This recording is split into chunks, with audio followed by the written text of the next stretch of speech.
Question 20. What do I have to add to 6.125 to make 8?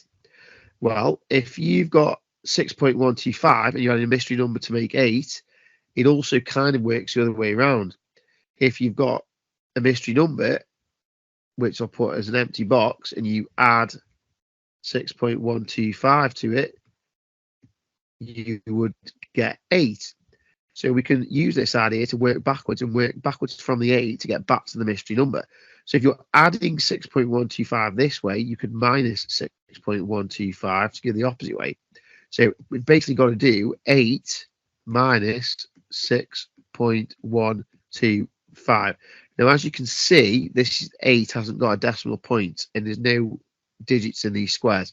So what we can do is put a decimal point in and fill the empty digits with zeros and work through like that. So now we need to do a column method.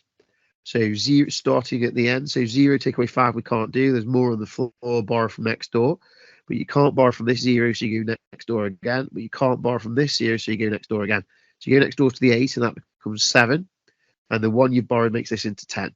But you still can't do this 0 take away 5, so you borrow from the 10, and that becomes a 9. And then transfer the 1 you've just borrowed over to this 0. But you still can't do this 0 take away 5, so you borrow from the 10 again, and that becomes a 9. And the 1 you borrow makes 10. And now you've done a lot of crossing out there and a lot of borrowing, but this now made it easy for yourself. So 10 take away 5 is 5. 9 take away 2 is 7. 9 take away 1 is 8. And 7 take away 6 is 1. The only thing that's missing is your decimal point, which you just need to put back in. Final answer, 1.875.